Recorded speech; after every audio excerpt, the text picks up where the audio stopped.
शेती ही व्यापारिक दृष्टिकोनातून करतात, व्यापार म्हणून करतात, उपजीविकेचं साधन म्हणून नाही.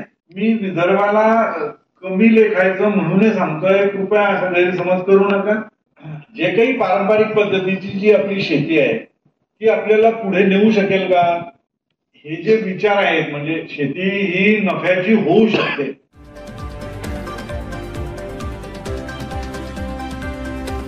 नेमकं शेती ही बहुतांशी पारंपरिक पद्धतीनेच होती. सर्व दूध, कापूस असो, संत्रा असो, भाजीपाला असो किंवा इतर कोणती दुसरी जी पिकं आहेत, आणि वेळोवेळी आपल्याला ज्या अडचणी आहेत त्या भरपूर आहेत आणि आपण त्याच्याबद्दल विचार करत असतो, चर्चा करतो. प्रत्येक वेळी काही झालं, घडलं अशी घटना 1-2 वर्षांनी 3 वर्षांनी शेतीमध्ये ती सायकल वरती खाली जात असतात. कधी वरती जाते, कधी भाव उतरतात, कधी क्रॉप फेल होतं, कधी सीझन फेल होतो. या सगळ्या अडचणीमधनं शेतीमध्ये जर आपण विज्ञान आणि तंत्रज्ञानाची जर तिला जोड देऊ शकलो तर आपण बरंच काही बदलवू शकतो.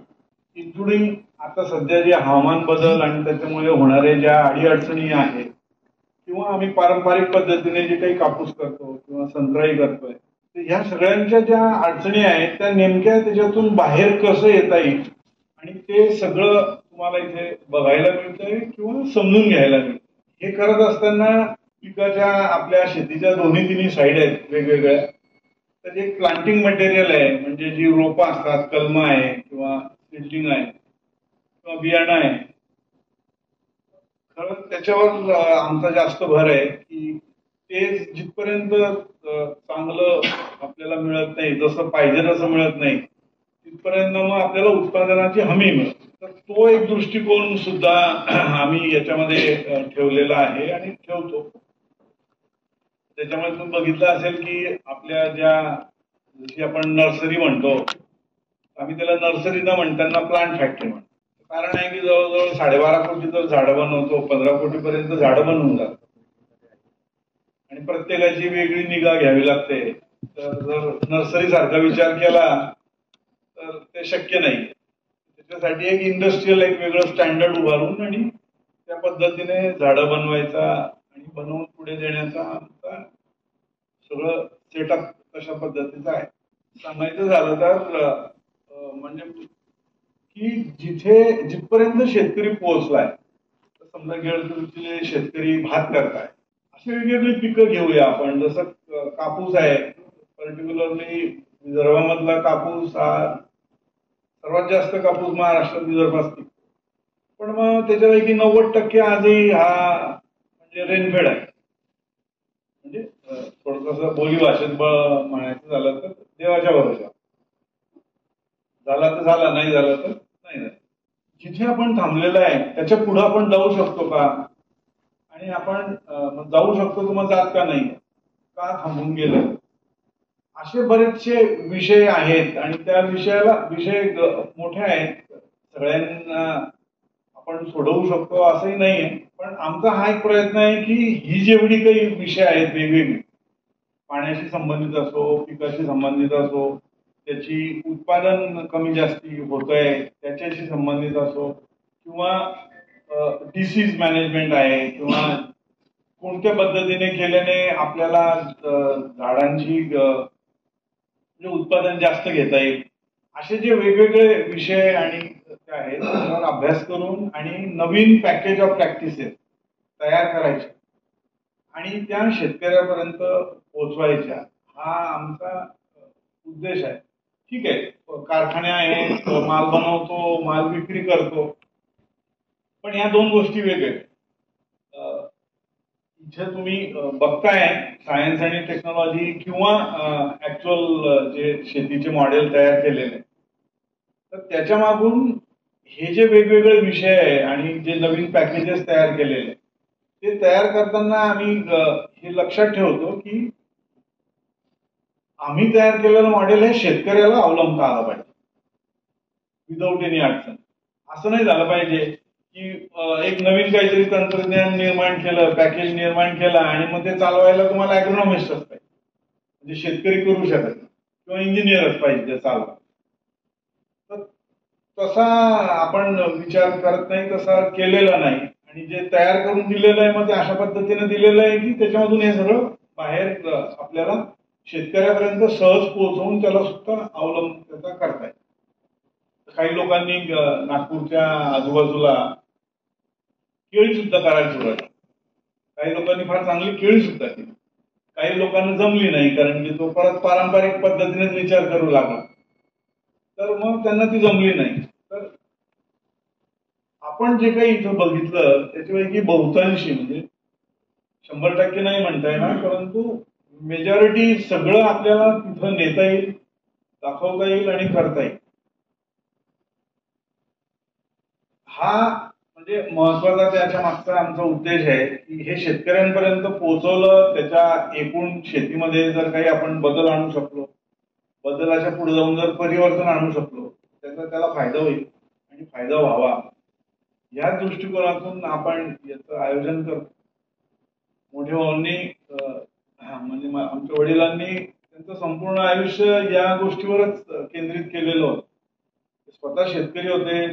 त्यांनी सुरुवात त्यांच्या जीवनाची शेतीशी संबंधित सगळे जे काही व्यवसाय आहेत, अवजारे असो किंवा ट्रॅक्टर असो किंवा बियाणं असो, खतं असो, हे याच्यापासूनच सुरुवात केली.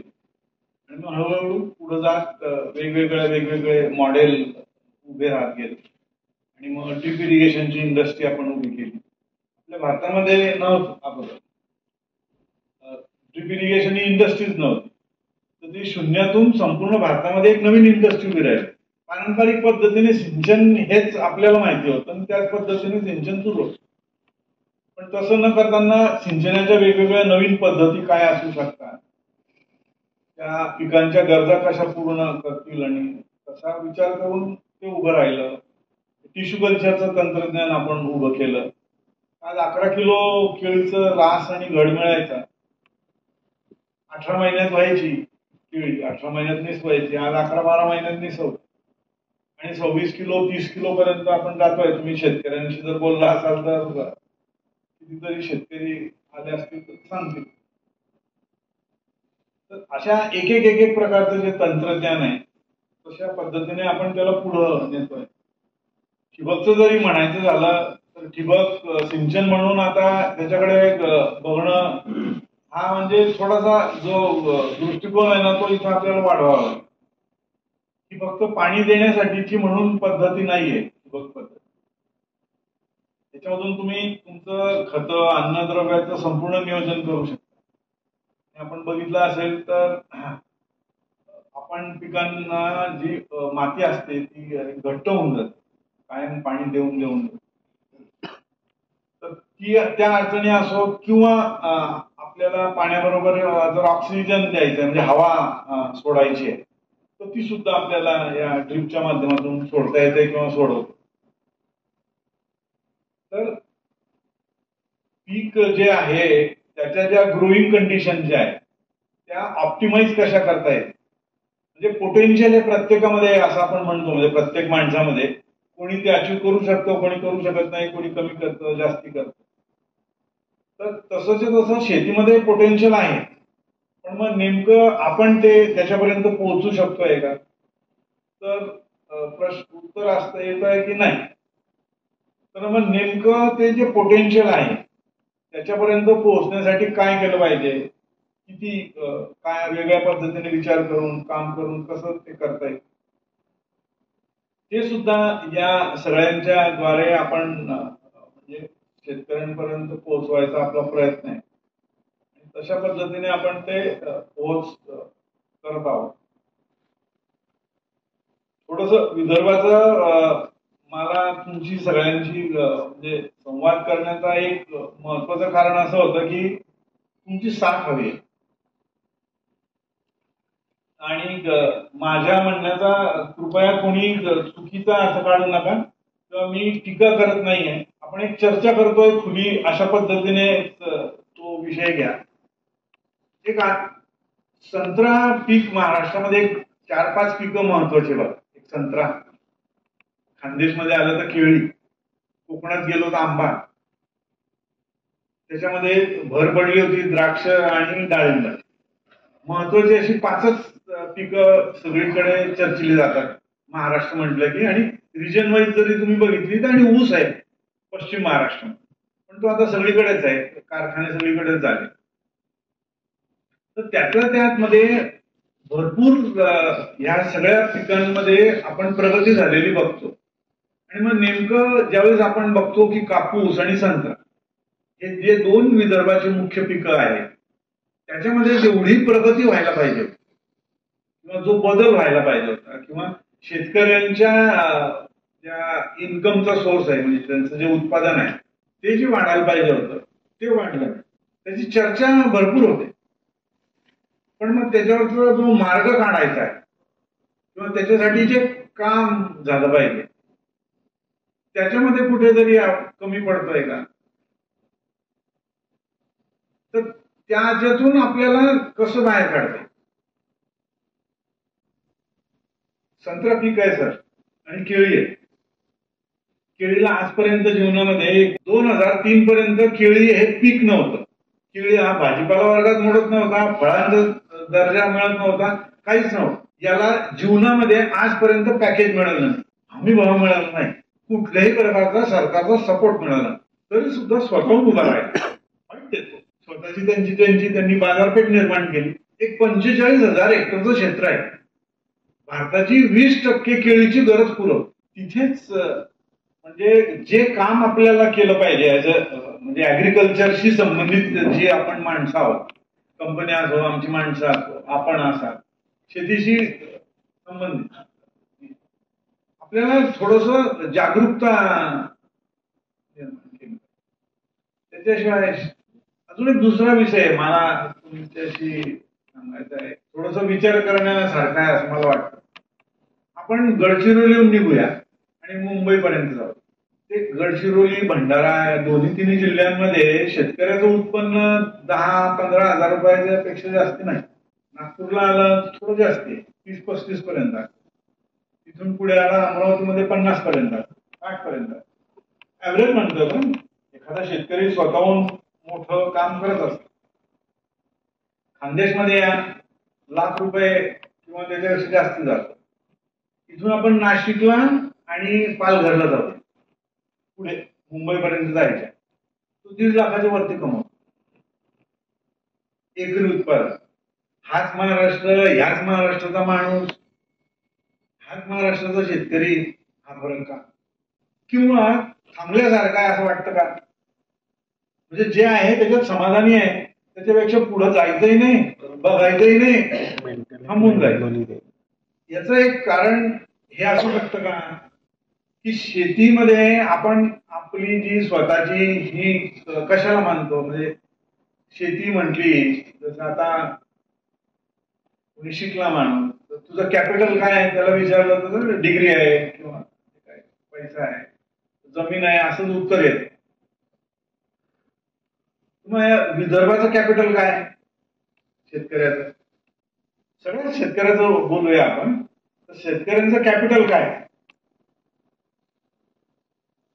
जमीन समजायचं, काय समजायचं कॅपिटल? शेती तर जास्ती बघा, विदर्भामध्ये प्रत्येकाकडे 5 एकर शेती आहे मिनिमम. त्याच्या आगे पश्चिम महाराष्ट्रात गेला ते 1 एकर, 1/2 एकर, 2 एकर शेती म्हणजे फार जास्त आहे. थोडस उत्तर इथं मिळतं आहे बघा. शेतकऱ्यांचं कॅपिटल आहे, शेतकऱ्याची जमीन नाहीये, शेतकऱ्याकडे असलेलं त्याचं नॉलेज आहे. आणि ग्रामीण भागामध्ये तरी आजपर्यंत ते आहे, नागपूरमध्ये आहे का मला माहिती नाही, पण ग्रामीण भागामध्ये तरी अजूनपर्यंत ते आहे की आपल्या घरामध्ये सगळ्यांच्या ज्येष्ठ व्यक्ती जी असते घरात, वडील असतील, आजोबा असतील, त्यांचा शब्द हा शेवटचा, ते म्हणतील तसं घडतं. आणि शेतीचा विषय आला तर त्यांना जास्त अनुभव आहे, त्यांनी जास्ती शेती बघितलेली आहे, म्हणून त्यांचा शब्द हा फायनल असतो. घरामध्ये ऍग्रिकल्चरचा ग्रॅज्युएट असला तरी त्याचा ऐकलं जाईल का जरुरी नाही, तो ज्येष्ठांचा शब्द फायनल असतो. नेमकं घडलं काय की त्याचं जे कॅपिटल आहे ना त्याचं नॉलेज, आणि ते नॉलेज माझे वडील, माझे आजोबा किंवा माझे जे पूर्वज आहेत ते ज्या पद्धतीने भाताची शेती करत होते किंवा संत्र्याची शेती करत होते तेच नॉलेज त्यांनी पुढे दिलं आणि मी तिथे थांबू नये. त्याच्यामध्ये मी बदल करायला तयार नाही. तुम्ही जसं जसं तिथून निघाल भंडाऱ्यावरून आणि मुंबईपर्यंत पोहोचाल तर तुम्हाला एकच बदल दिसेल. नाशिकचा शेतकरी घर सोडून गाव सोडून शेतामध्ये राहायला गेला. तुम्ही जळगाव जिल्ह्यात जा कुठेही बघा, तुम्हाला शेतकरी MS होऊन मुलगा आला अमेरिकेहून तरी सुद्धा शेतामध्ये घर बनवलेलं आहे. शेती ही व्यापारिक दृष्टिकोनातून करतात, व्यापार म्हणून करतात, उपजीविकेचं साधन म्हणून नाही. आणि जे गरजेचे होते बदल ते नक्की त्यांनी अंगीकार अवलंबले. त्याच्यासाठी 2 पैसे खर्च करावे लागले, केले, कर्जाने काढले आणि पुढे गेले. आपल्याला जे नॉलेज आपल्या पूर्वजांकडनं वडिलांकडनं मिळालेलं आहे तिथेच आपण थांबून गेलो म्हणून तर आपण मागे नाही का. आणि म्हणून आपल्याला ही जागरूकता जी आहे की शक्य आहे, तू हे करू शकतोय आणि तू हे कर, हा आमचा थोडा याच्या मागचा दाखवायचा प्रयत्न आहे. मी विदर्भाला कमी लेखायचं म्हणून सांगतोय, कृपया असा गैरसमज करू नका. मी एक उदाहरण म्हणून देतोय. हे उदाहरण भरपूर ठिकाणी म्हणजे कोकणात एवढं पाणी, विदर्भामध्ये ऍक्च्युली पाणी होतं. तुमच्या इथे 1500 mm पाऊस पडतो विदर्भात सरासरी, बरोबर आहे. तिथे 700 mm ची सरासरी. कोकणात गेलं 3000. भरपूर फरक आहे, म्हणजे मोठा फरक आहे. पण मग उत्पन्न जर बघायला गेलो तर जिथे पाणी जास्त आहे तिथे आज आपल्या महाराष्ट्रात तिथं उत्पन्न कमी, जिथं पाणी कमी आहे तिथं उत्पन्न जास्त आहे. अशा बऱ्याच गोष्टी जर आपण बघितल्या तर आपल्या लक्षात असं येईल की कुठेतरी आपण थांबल्यासारखे आहोत. आपण नॉलेज किंवा जे आपण म्हणतो ना की शिकायला पाहिजे, कायम शिकत राहायला पाहिजे, समजून घेतलं पाहिजे नवीन, तर आपल्याला पुढे जायला मदत होते. ते होत नाही. तर थोडासा याबद्दल याविषयी जर आपल्याला जागरूकता वाढवता आली तर माझी विनंती आपल्या सगळ्यांना की तो विषय आपण तसा धरून लावला पाहिजे. आमच्याकडून हा प्रयत्न हाच आहे. शेतकरी सगळ्या दूरून येतो, कर्नाटकहून येतो, महाराष्ट्र आहे, मध्य प्रदेश आहे, हरियाणा आहे, उत्तर प्रदेश आहे, गुजरात आहे, सगळीकडूनच येतो, वाळवंटातूनही येतो, सगळीकडून येतो. बऱ्याच वेळी तर आम्ही म्हणतो सर राजस्थान हे वाळवंट नाहीये. राजस्थानाच्या एकूण जर विचार केला तर 30-31% राजस्थान हे इरिगेटेड आहे आणि महाराष्ट्र 20%. जरी ते नंबर थोडा पुढे मागा जे काही असेल तो असेल, 22% असेल, तर डेझर्ट वाळवंट कोण आहे? महाराष्ट्र बघितलं. पण ठीक आहे, त्या वाळवंटांची त्यांची जी डेफिनेशन आहे ती वेगळी आहे. काही जिल्ह्यांमध्ये तिथे 300 mm पेक्षा जर 10, 15, 20 वर्ष पाऊस कमी पडला तर ते वाळवंट डिक्लेअर होतं. म्हणून 4 जिल्हे तसे आहेत त्यांचे, म्हणून ते वाळवंट डिक्लेअर झालं. पण आपल्यापेक्षा जास्त पाणी त्यांच्याकडे इरिगेटेड नाही. तर जे काही पारंपरिक पद्धतीची जी आपली शेती आहे ती आपल्याला पुढे नेऊ शकेल का? तर नक्की नाही. त्याच्यासाठी आपल्याला बदल करावा लागेल आपल्या विचारामध्ये, आपल्या विचारातून मग ते आपल्या कृतीत आणावं लागेल. आपल्याला आपली कार्यशैली बदलावी लागेल, आपली विचारधारणा जी आहे, विचारधारा जी आहे ती बदलावी लागेल. आणि त्याच्यामधनं जर आपण हे बाहेर काढू शकतो गोष्टी तर आपण नक्कीच भरपूर म्हणजे तो बदल किंवा ते परिवर्तन त्या क्षेत्रातही आणू शकतो. आणि हे त्या दर्शवण्यामागे किंवा दाखवण्यामागे आणि जास्तीत जास्त शेतकऱ्यांपर्यंत पोहोचता कसं येईल त्याच्यासाठी म्हणून आपण हा महोत्सव ठेवतो. प्रयत्न आहे, त्याच्यामध्ये काही उणिवा किंवा त्रुटी असतील तर त्या प्रयत्न आहे आमचा कंटिन्युअसली त्याच्यावर काम करून आणि बदल करावा, त्याच्यामध्ये सुधार आणता यावा. आणि ह्या सगळ्या अडचणीमध्ये आता ही हवामान बदलाची अजून जास्त मोठी अडचण निर्माण, जसं आता आपण बघतोच आहे. आतापर्यंत पाऊस पडतोय, गारा पडताय, थंडीचं काय, परत यावर्षी जास्त हिटवेव्ह राहणार. म्हणजे ह्या अडचणींपासूनही पुढे जाऊन बचाव करावा लागणार. त्या सगळ्यांवरती उत्तर काय ती शोधून आणि त्यांच्यापर्यंत पोहोचवणे हाच या सगळ्यांच्या मागचा उद्देश आहे. आपल्याला विदर्भामध्येही तो बदल घडवून आणता आला पाहिजे. हे जे विचार आहेत म्हणजे शेती ही नफ्याची होऊ शकते हा आपण त्यांच्यापर्यंत पोहोचवावा माझी सगळ्यांना तुम्हाला विनंती.